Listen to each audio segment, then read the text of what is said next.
For Sun Ra, the 1960s era becomes this moment in which he really embraces free improvisation, in which he's no longer thinking about musical structure and musical form, in which uh, that itself is being representative of these kind of political ideals that he's suggesting for the alter destiny. And I would even argue, and I don't know, well, I would even argue that when we hear these sounds, for me, it's almost as if we're listening to these celestial bodies interacting with each other. That, what is the sound of Jupiter?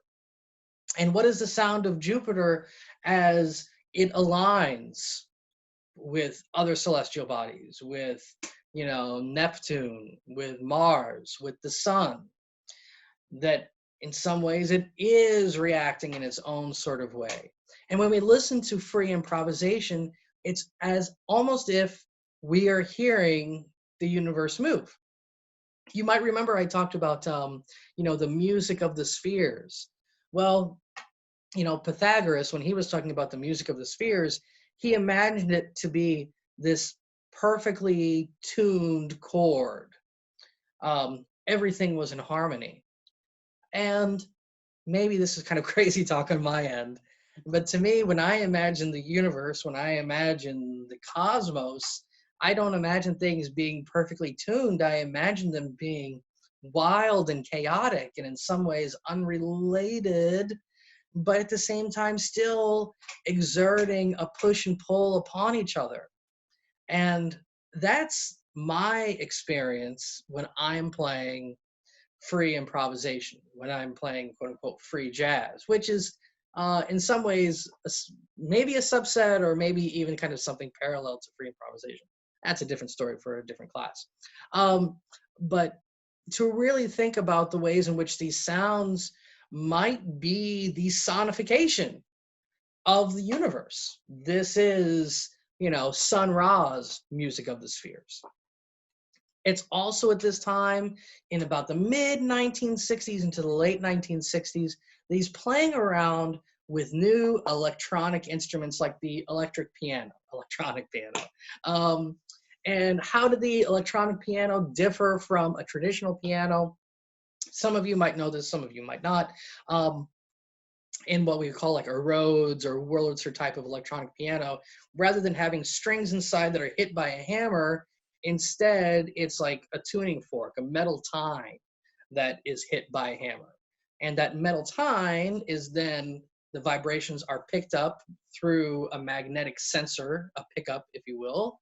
And that sound, that small voltage is sent into an amplifier. Jazz musicians thought electronic instruments in the 1960s was ridiculous. These weren't real instruments. That they didn't have that same kind of reaction to touch that an acoustic instrument did. And because of that, they were lesser so. They weren't skilled instruments, they were more kind of electronic toys. It's also during this time period that Bob Moog has developed a synthesizer that he's trying to commercially disseminate. Bob Moog and Don Buchla were two of the earliest synthesizer builders. And really, it's their work in the 1960s that shaped the entire synthesizer industry. And Bob Moog was trying to think of, well, how do I get this synthesizer, this collection of filters and voltage controlled amplifiers and voltage controlled oscillators, how do I get this into musical practices? Well, the first thing he did is he gave it to some of the most well known creative musicians of his time. That included people like the Beatles, right? Um, some of the Beatles songs that you hear by the time we get to the 1969, you hear some of these first, examples of synthesizer works. Bob Moog, also gave a synthesizer to Wendy Carlos, who we had talked about, the whole switched on Bach thing. That was, in a lot of ways, his biggest commercial success with the early synthesizer. And he gave a Moog synthesizer to Sun Ra, this jazz musician who was, in a sense, creating something that was no longer jazz, that it existed outside of those sounds.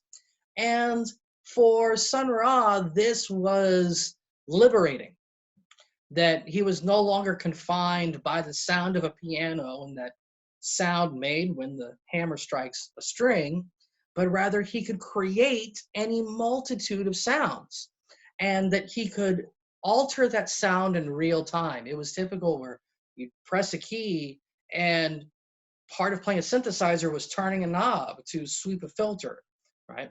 To change the EQ structure of the sound, to alter the waveform in such a way that it changed the harmonic content of that sound.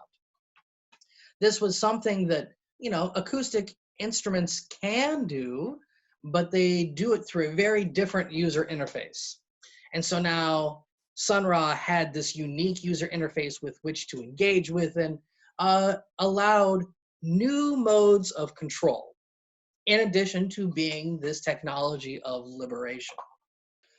One thing I kind of find interesting about his experiments with early synthesizers and electronic pianos is you can hear how he's still his music is still tied to these earlier jazz styles that I had told you about, stride piano, and whatnot.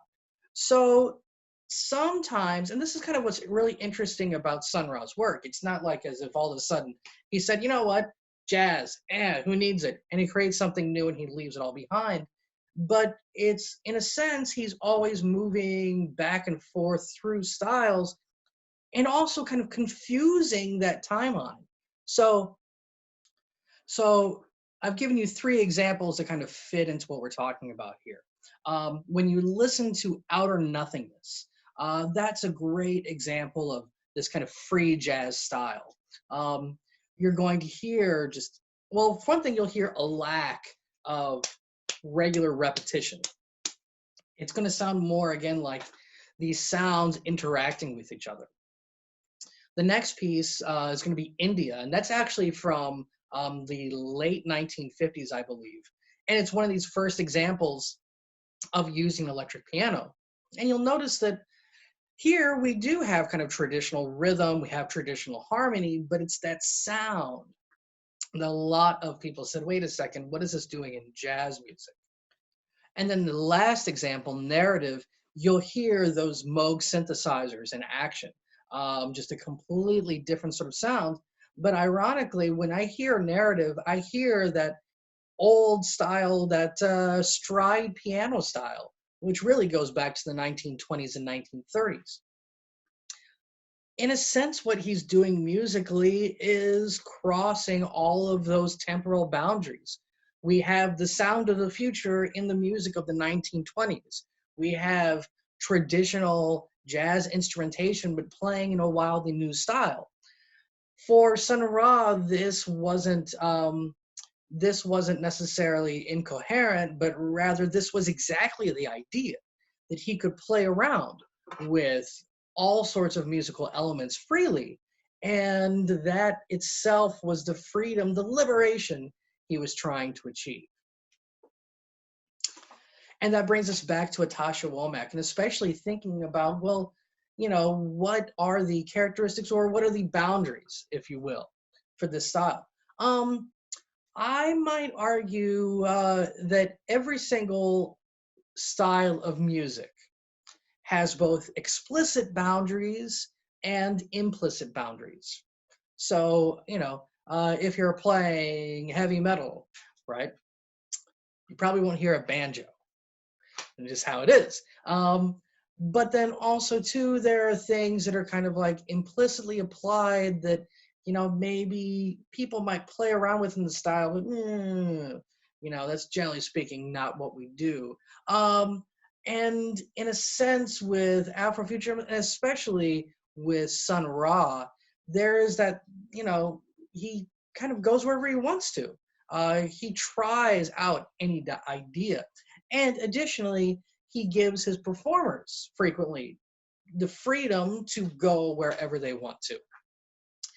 And all of this takes place quite often in music that to Womack's point here, doesn't fit so neatly into the arrangement.